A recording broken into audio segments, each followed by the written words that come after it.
நான் எப்பொழுதுமே பரிசு பொருட்களை பெரிதாக மதிப்பவன் அல்ல. இதே சன்மானத்தை வேறு யாராவது கொடுத்திருந்தால் நான் இவ்வளவு குழப்பம் அடைய மாட்டேன். இதை தாங்கள் கொடுப்பது மன்னிக்க வேண்டும், அறிவில் குறையாகத்தான் தென்படுகிறது. என்னவோ, நான் இங்கு பாடிய பாடலை 4 கன்னிகளாக பிரித்து பாடினேன். முதலில் பாடிய 3 கன்னிகளிலும் ராகத்தை மாற்றினேனே தவிர தாளத்தை மாற்றவில்லை. அதற்காக தாங்கள் ஒரே விதமான 3 தங்க தேங்காய்களை பரிசாக அளித்தீர்கள். 4வதாக நான் பாடிய கன்னி ராகம், தாளம், சந்தம், சந்தத்தினுள் சந்தம் எல்லாவற்றையுமே மாற்றி மாற்றி பாடினேன். ஆனால் தாங்களோ முதலில் பரிசளித்த 3 தேங்காய்களைப் போலவே 4வதும் பரிசளித்தீர்கள். பாடலின் மாற்றத்துக்கு தக்கபடி பரிசில் மாறுதல் இல்லை, இதுதானே எங்களின் கருத்து? ஆமா. 4வதாக கொடுத்த அந்த தங்க தேங்காயை தங்களை எடுத்து வாருங்கள்.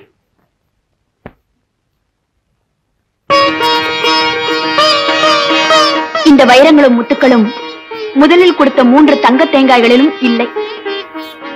இப்போது என்னுடைய அறிவில் தாயே மன்னிக்க வேண்டும், நான் அறியாமல் கண்டேன். நான் உள்ளூர மகிழ்ந்தேன். மிக்க நன்றி தாயே. ஆனாலும் அம்மா, எதுவானாலும் சொல்லலாம்.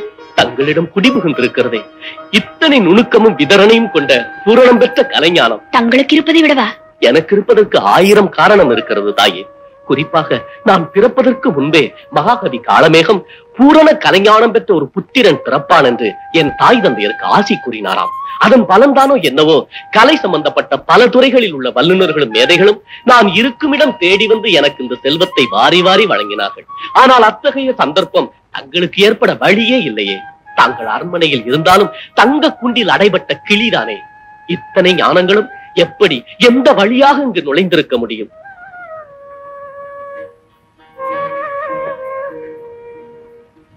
வாருங்கள்.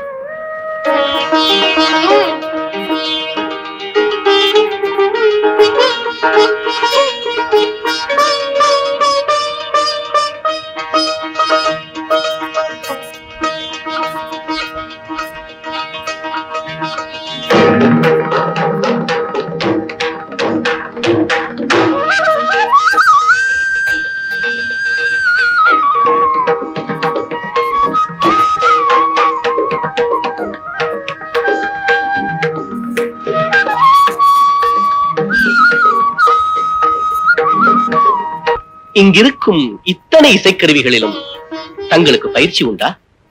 உண்டு. அது மட்டுமல்ல, நான் தனிமையில் இருப்பதாக வருந்தினீர்களே, எக்காலமும் இவர்களோடு சேர்ந்தே வசிக்கிறேன். தனிமை போய்விடுகிறது. இவற்றையே வாசிக்கிறேன். என்ன தாங்களாகவே? இல்லை தாயே, வசிக்கிறேன் தனிமை போய்விடுகிறது, வாசிக்கிறேன் இனிமை கூடிவிடுகிறது என்று சொன்னீர்களே. உங்கள் சொல்லோடு உறவாடும் கவிநயத்தை கண்டு நான் சொக்கி நிற்கின்றேன் அம்மா. அது தங்களோடு சற்று நேரம் பேசினேன் அல்லவா, அந்த பழக்க வாசனை. இல்லை என்றால் எனக்கு எப்படி இந்த சொல்லழகெல்லாம்? தாயே, தாங்கள் கலைவாணியின் போகட்டும். இவற்றையெல்லாம் கண்ட பிறகாவது என்னை பற்றி தங்களுக்கு ஏற்பட்டிருந்த ஐயம் நீங்கி விட்டதல்லவா? தாயே, தங்களை நான் முழுமையாக புரிந்து கொண்டது இப்பொழுதல்ல, தாங்களே இதை திறந்து காட்டினீர்களே, அப்போதே தங்களை பற்றி நான் பூரணமாக தெரிந்து கொண்டேன். நன்றி.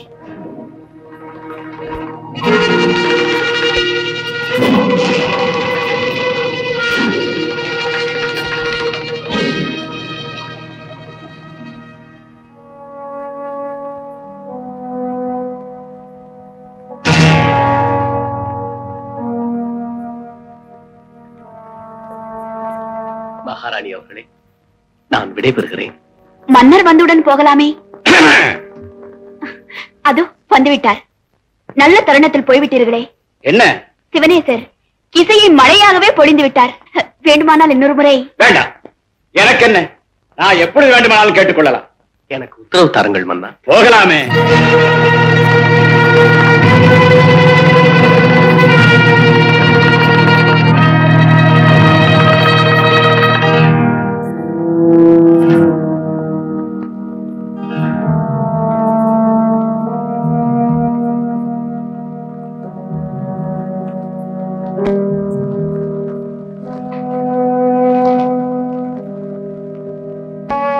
நீங்கள் திரும்பி வந்ததிலிருந்து ஒரு மாதிரியாக இருக்கிறீர்களே, போன காரியம்?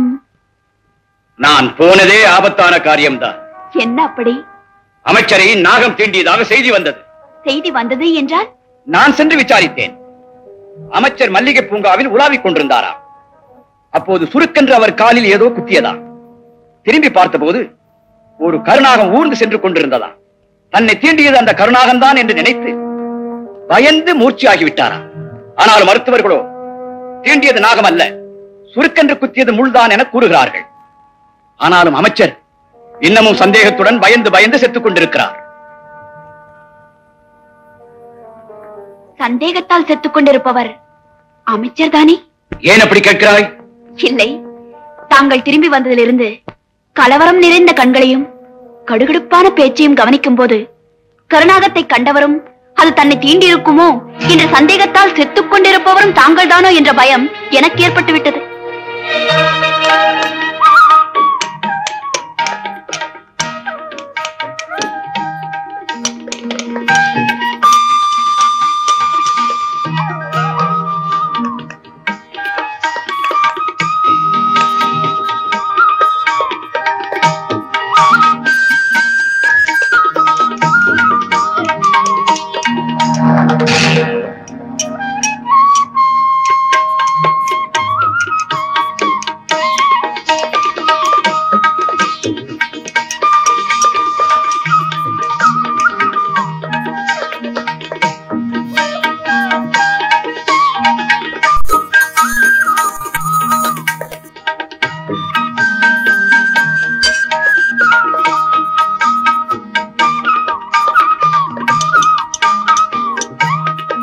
சிவனேசா,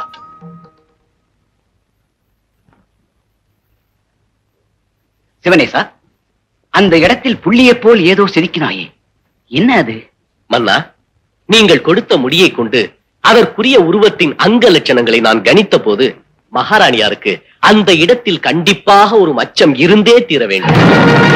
தாங்களே இதை திறந்து காட்டினீர்களே, அப்போதே தங்களை பற்றி நான் பூரணமாக தெரிந்து கொண்டேன்.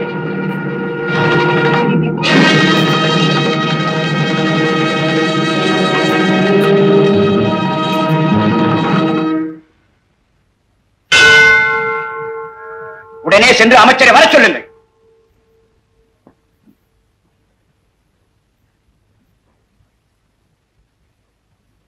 அமைச்சரே, நமது பிரதானிகளை நாடெங்கிலும் அனுப்பி சித்திரம் சிற்பம் இரண்டிலும் தேர்ச்சி பெற்ற வல்லுநர்களை அழைத்து வர ஏற்பாடு செய்யுங்கள். மன்னா, இந்த துறைகளில் வல்லுநர்களை தேடி போனால் நமது சிவனேசனை... அமைச்சரே, அவன் சம்பந்தமாக எனக்கு ஒரு சந்தேகம் ஏற்பட்டுள்ளது.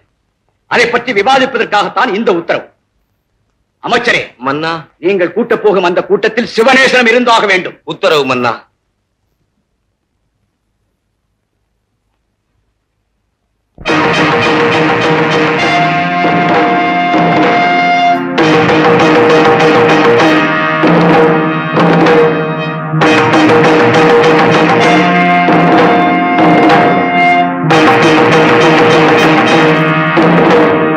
கலைஞர்களே, ஆணோ பெண்ணோ அவர்களுடைய ஒரே ஒரு தலைமுடியை கொண்டு அந்த முடிக்குரியவரின் முழு உருவத்தையும் சித்திரமாக வரையவோ அல்லது சிலையாக வடிக்கவோ முடியுமா? முடியும் என்று சாஸ்திரங்கள் கூறுகின்றன. சரி, இம்முறையில் சிலை வடிக்க தேர்ந்தெடுக்கப்படும் முடிக்குரிய நபருக்கு மற்றவர்கள் கண்படாத இடங்களில் மருவோ மச்சமோ இருந்தால் அதையும் சித்தரித்து விட முடியுமா? அதுவும் முடியும் என்று சாஸ்திரகிறது. சாத்திரம் சாத்திரம், இதை உங்களால் செய்து காட்ட முடியுமா? அண்ணா, செத்தவர்களையும் பிழைக்க வைக்க முடியும் என்று கூடத்தான் சாஸ்திரங்கள் கூறுகின்றன. எனக்கு நேரடியான பதில் தேவை. உங்களால் முடியுமா முடியாதா? முடியாது. மன்னா, இந்த சாதாரண விஷயம் பற்றி தெளிவு பெறத்தானா இந்த மகாமேதைகளை வரவழைத்தீர்கள்? இதற்கு பதிலை மரத்தடி ஜோசியன் சொல்லிவிடுவானே. மரத்தடி ஜோசியனிடமா? ஆமண்ணா, மரத்தடி ஜோசியனிடம் சென்று கையை நீட்டினால் அதில் உள்ள ரேகைகளை பார்த்து, ஐயா, உங்களுடைய மர்மஸ்தானத்தில் மிளகளவிற்கு மச்சம் இருக்கிறது, அது மட்டுமல்ல உங்களுடைய மனைவிக்கும் அதே இடத்தில் அதே விதமான மச்சம் இருந்தே தீர வேண்டும், அது உண்டா இல்லையா என்று சரிவர தெரிந்து கொண்டு வா, பிறகு நான் ஆறுடன் சொல்லுகிறேன் என்று திருப்பியே அனுப்பி விடுவான். வருகிறீர்களா? இதற்காக மரத்தடி ஜோசியனிடம் நான் வர வேண்டுமா? சந்தேகம் என்னும் நாரச்சேற்றிலே புரண்டு கொண்டிருக்கும் நீங்கள் தெளிவு பெற வேண்டுமானால் வந்துதான் தீர வேண்டும். சபை கரையலாம்.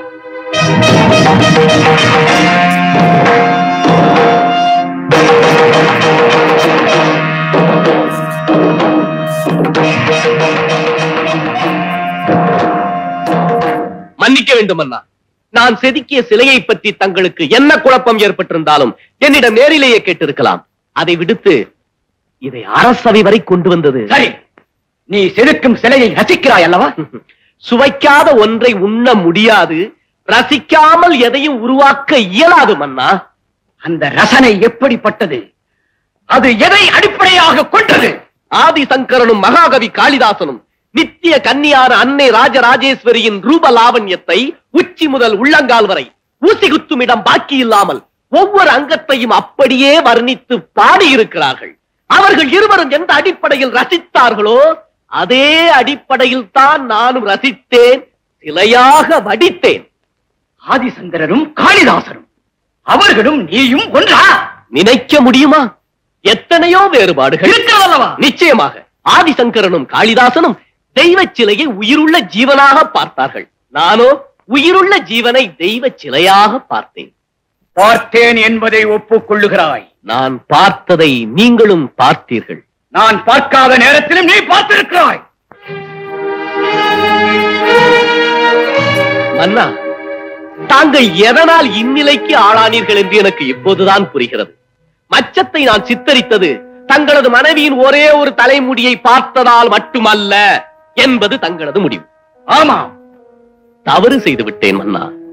அதற்குரிய தண்டனையை அனுபவிக்க தயாராக இரு. நான் செய்த தவறு என்னவென்று சரிவர தெரிந்து கொண்டு அதற்குரிய தண்டனையை கொடுங்கள். அவசரப்பட்டு பழி பாவத்திற்கு ஆளாகாதீர்கள். நான் எந்த இடத்திலே தவறு செய்து விட்டேன் தெரியுமா? அச்சமும் சந்தேகம் ஆட்கொண்ட அற்ப மனம் படைத்த உங்கள் வார்த்தையை நம்பி அந்த உத்தமிக்கு முன்னால் பாட சம்மதித்தேன் அல்லவா? அதுதான் நான் செய்த மிகப்பெரிய தவறு.